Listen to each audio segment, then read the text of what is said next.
बरसात का समय है। बाढ़ की आपदा से प्रदेश के कुछ जनपद प्रभावित हुए हैं।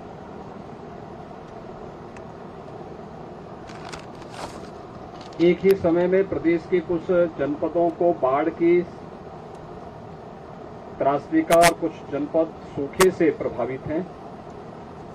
आज बाढ़ प्रभावित क्षेत्रों का दौरा करने के लिए मैं आया हूं। ये दूसरे चरण की बाढ़ की त्रासदी है। पहले चरण में यमुना नदी से सहारनपुर, मुजफ्फरनगर, शामली, बिजनौर, गाजियाबाद, बागपत ये जनपद प्रभावित हुए थे। दूसरे चरण में गंगा नदी से बदायूं, कासगंज, फर्रुखाबाद, शाहजहांपुर, कन्नौज ये जनपद प्रभावित हुए हैं। यद्यपि बरसात यहां पर कम देखने को मिल रही है, लेकिन उत्तराखंड में बरसात ज्यादा होने के नाते गंगा नदी का जलस्तर एकाएक बढ़ा है। वर्तमान में प्रदेश के अंदर 21 जनपदों के 721 गांव ऐसे हैं जो बाढ़ से प्रभावित हुए हैं, जिसमें लगातार राहत सामग्री वितरण की कार्रवाई युद्ध स्तर पर चल रही है। अब तक हम लोग प्रदेश में 45,900 से अधिक ड्राई राशन की किट, जिसमें 10 किलो चावल, 10 किलो आटा, 10 किलो आलू, 5 किलो उन्हें चना और भूजा का ड्राई राशन उन्हें उपलब्ध कराया जा रहा है। इसके अलावा दाल है,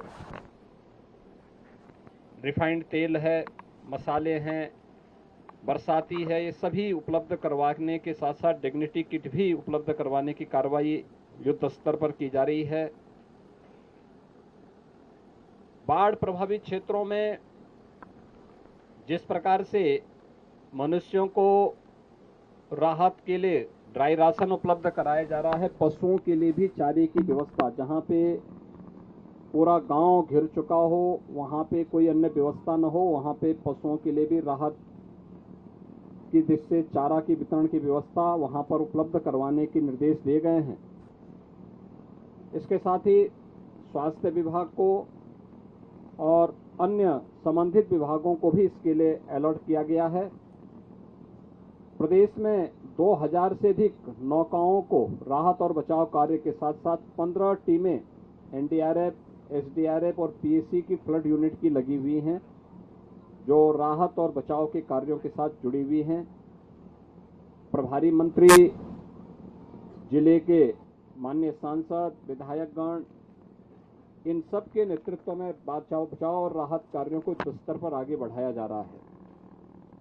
प्रशासन को पहले ही निर्देश दिए गए हैं कि जहां पर जिन लोगों की बाढ़ से जो प्रभावित परिवार हैं, जिनके मकान पूरी तरह क्षतिग्रस्त हो गए हैं, उन्हें प्रधानमंत्री आवास या मुख्यमंत्री आवास योजना में एक आवास उपलब्ध करवाया जाए। जिन जनपदों में बाढ़ से प्रभावित क्षेत्रों में जनहानि हुई है, आपदा राहत कोष से तत्काल 4 लाख रुपए की सहायता, जनहानि में घायल होने की स्थिति में भी कंपनसेशन की व्यवस्था है। पशु हानि में भी तत्काल उन्हें मुआवजा देने की व्यवस्था की गई है। किसी जंगली जानवर के कारण या फिर सर्पदंश के कारण अगर कहीं जनहानि हुई है तो उसको भी 4 लाख रुपए उस परिवार को तत्काल सहायता देने की कार्रवाई के निर्देश दिए गए हैं। और यह भी निर्देश दिए गए हैं कि बड़े पैमाने पर कासगंज जैसे जनपदों में फसलों को नुकसान हुआ है, इसका सर्वे करके तत्काल लखनऊ भेजें, जिससे इनके मुआवजे की राशि को तत्काल यहां पर भेज करके किसानों को उसकी राहत के रूप में भी मुआवजा उपलब्ध कराया जा सके। आज मैं प्रातःकाल से फर्रुखाबाद, कासगंज और शाहजहांपुर इन जनपदों के दौरे पर हूं। सभी बाढ़ प्रभावित जो परिवार हैं उनके प्रति डबल इंजन की सरकार की पूरी संवेदना है। प्रधानमंत्री जी ने भी उन सभी पीड़ित परिवारों का हालचाल जाना है, उनके प्रति अपनी संवेदना व्यक्त की है और उनको तत्काल जो भी राहत सामग्री हो सकती है उन सभी लोगों को, परिवारों को अनमन्य राहत सामग्री उपलब्ध कराने के लिए कहा है। और आज मैं स्वयं ही इसकी निगरानी करने के लिए आया हूं। मैं सभी पीड़ित परिवारों को इस बात के लिए आश्वस्त करता हूं कि सरकार आपदा के इस समय में आपके साथ खड़ी है।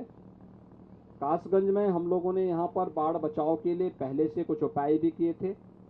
अभी मैंने सिंचाई विभाग के अधिकारियों को इस बात के निर्देश दिए हैं, पानी जैसे ही कम होता है नवंबर दिसंबर में, उस समय अभी से इसके सर्वे करके सभी रिपोर्ट को तैयार करें और उस समय ड्रेसिंग की कार्रवाई करते हुए नदी को चैनलाइज करें, जिससे मानव बस्ती की तरफ आने से नदी को रोका जा सके और खेती को नुकसान करने से भी बचाया जा सके और आने वाले समय में इसके स्थायी समाधान का एक रास्ता भी निकाला जाना चाहिए। मैं एक बार फिर से सभी बाढ़ पीड़ितों को इस बात के लिए आश्वस्त करता हूं कि सरकार संकट के समय में उनके साथ में खड़ी है और उन्हें हर संभव मदद देगी। धन्यवाद।